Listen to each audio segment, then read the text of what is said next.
Have you ever stopped to wonder, what if aging didn't mean giving up your independence, your purpose, or your freedom? Because here's the truth. The traditional idea of getting old, nursing homes, silence, being taken care of, it's outdated. And honestly, it doesn't work for everyone. In this video, we're going to explore 9 powerful and life-changing ways seniors are choosing to live today. Some of them are bold, some are quiet, but each one proves that growing older doesn't mean growing smaller. These aren't theories, they're real paths people are walking.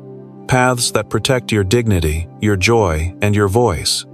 So whether you're planning your next chapter or helping someone you love write theirs, stay with us. Because what you hear might just shift the way you think about aging forever. 1. Aging in place with purposeful, in-home support.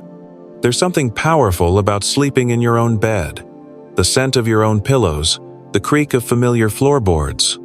It's not just comfort, it's identity. That's why more and more seniors are choosing to age in place, but not by themselves. With smart, intentional, in-home support. This isn't about becoming dependent. It's about creating the conditions to thrive right where you already are. From help with meals, medications, and bathing, to companionship and daily structure, in-home care can be tailored to exactly what you need. Nothing more, nothing less. It also gives families peace of mind, knowing their loved one isn't just safe, but happy. And research backs it up. Seniors who age at home with support have better mental health, higher independence scores, and even live longer. Because when your home still feels like your sanctuary, you don't just survive, you flourish. 2. Senior co-housing communities like college, but better. Imagine waking up in your own space, but walking just a few steps to share coffee, laughter, or a morning walk with neighbors your age. Welcome to senior co-housing, a growing movement that's redefining retirement living. It's not a nursing home. It's not a retirement village. It's community, on your own terms. You live independently your own apartment or cottage, but share common areas, group meals, gardens, workshops, and decision-making.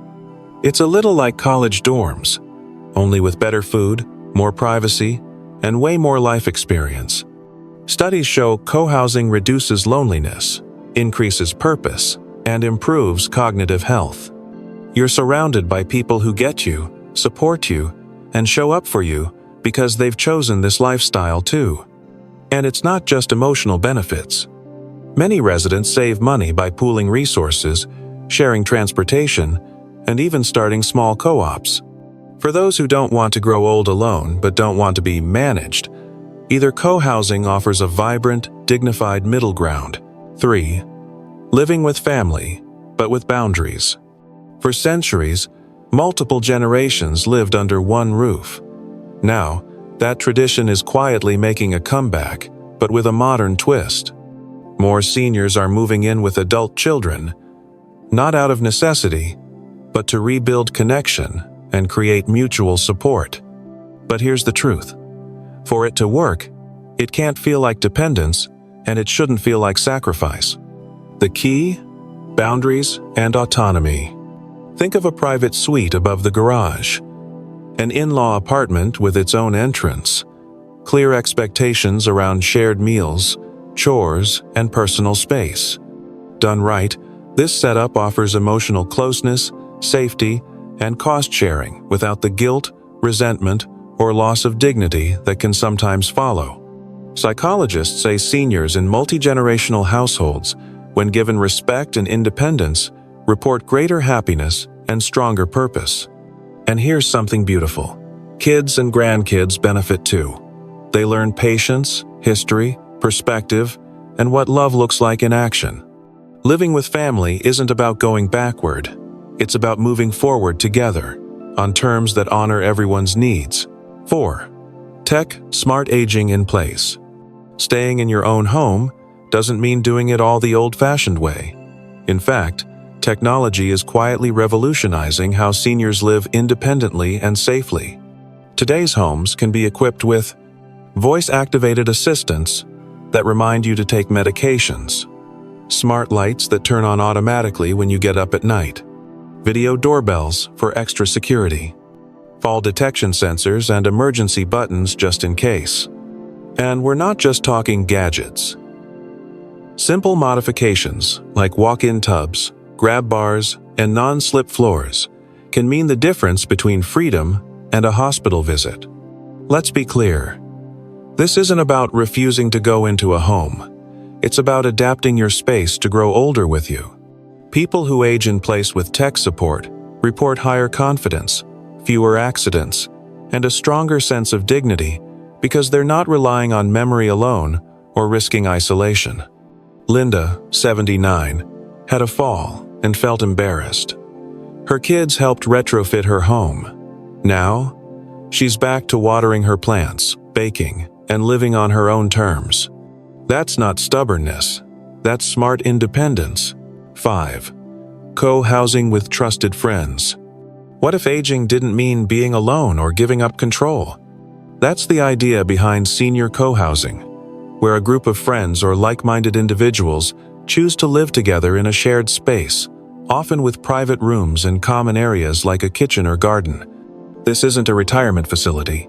It's a chosen community, built on shared values, mutual support, and the simple joy of good company. Think of it like the Golden Girls, but wiser. In co-housing, everyone chips in based on ability. Some cook, some garden, some organize movie nights or take care of bills. And if one person needs help recovering from surgery, the others pitch in. There's no institution, no staff uniforms, no forced schedules, just real connection. It's especially powerful for those who don't have family nearby or never had children. Psychologists say that having a close-knit peer group is one of the most powerful predictors of longevity and emotional health. Co-housing keeps your identity, autonomy, and social bonds intact, all while cutting costs and preventing loneliness. For many, this isn't a fallback option. It's the dream. 6. Intergenerational living communities. Now, imagine walking out your front door and seeing a toddler learning to ride a bike, a college student reading on a bench, and a neighbor your age inviting you to a garden club. This isn't fantasy. It's the new wave of intergenerational living. These are communities designed for all ages, not just seniors. And the magic? Everyone benefits. Older adults bring stability, mentorship, warmth. Younger residents bring energy, tech help, fresh conversation. Margaret, 76, lives in a community like this. She teaches a poetry circle every Thursday. In return, the local teens help her set up her tablet and teach her to stream music she never thought she'd love. She says it's the most alive she's felt in years. And the science agrees. Studies show that seniors in intergenerational settings experience slower cognitive decline, fewer depressive episodes, and stronger emotional resilience. This isn't about charity, it's about mutual value. Shared meals, shared gardens, shared stories. It redefines what it means to grow older, not apart from society, but deeply woven into it. 7. Independent living communities with on-demand support. What if you could have your own private space, your own schedule, but still access help whenever you need it? That's the promise of independent living communities. They're not nursing homes. They're not retirement dorms. They're freedom with a safety net. You live in an apartment or cottage. You cook if you want to. Join a fitness class or skip it.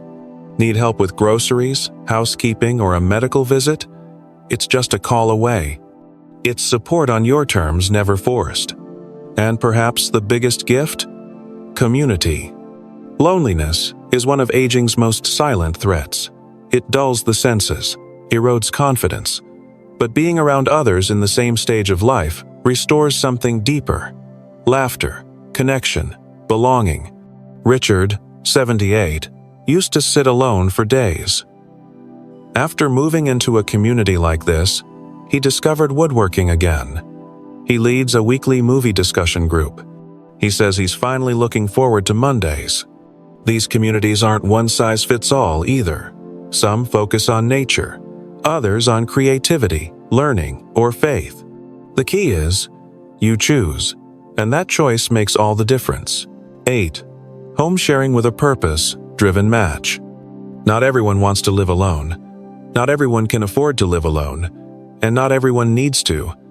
That's where home sharing comes in a growing option, where seniors open their homes to carefully matched roommates, often younger people or fellow older adults. It's not about renting a room to just anyone. It's about creating a mutually beneficial relationship. You offer a safe, affordable place to live. They offer help with chores, companionship, transportation, or tech support. Sometimes they just share meals or check in small gestures with big impact. Think of it like modern-day housemates with meaning. Take Claire, 74. After her husband passed, the house felt too quiet. She signed up for a vetted home share program and was matched with a graduate student in social work. Claire says, "The dishes get done, the plants are thriving, and dinner conversations are a highlight of my week." Home sharing can reduce isolation, lower costs, and foster intergenerational bonds, a true win-win. It's not charity, it's not dependence. It's connection and choice reimagined. 9. Senior co-housing. Aging with friends, not fear. What if aging didn't mean growing isolated, but growing together in community, not in silence? That's the idea behind senior co-housing. Picture this. A small group of older adults comes together to design a shared living space, private homes or apartments, arranged around a central garden, kitchen, or common house. You have your own space, but also a support system, friends next door, and a sense of belonging. Co-housing isn't new, but it's gaining momentum as seniors realize, "I don't want to be alone. I just want to stay independent with people I trust." It's ideal for those who don't want to burden family, crave companionship, value autonomy, but not isolation. Imagine shared dinners, group walks, movie nights, and help with doctor visits, not because you're in a facility, but because you're part of something real. Take Sam and Ruth, both 72. They downsized from their suburban homes and joined a senior co-housing village. Ruth says, "If I don't show up for tea, someone knocks. That's love, not surveillance." This isn't a last resort. It's a first choice for those who want to grow older in a place where they're seen, valued, and surrounded by friendship. Growing older doesn't mean your choices shrink. If anything, it's the perfect time to ask, what kind of life do I want to live next? Whether it's a quiet cottage with home care, a bustling intergenerational community, or a circle of friends sharing daily life in a co-housing village, there is no one-size-fits-all way to age. But there is one truth that ties it all together. You deserve to feel safe, supported, respected, and free. If even one of these 9 options made you pause and think, that could work for me, hold on to it, explore it, ask questions, make a plan. Because waiting too long to choose often means others choose for you. We'd love to hear from you. Which of these living options gave you hope or inspiration today? Leave a comment below. Your story might just help someone else find their way. And if you found this helpful, please like, subscribe, and share. It helps us keep making empowering videos for this beautiful, complex season of life. Thank you for being here. And remember, aging isn't the end of the story. It's a new chapter. Make it one you love living in.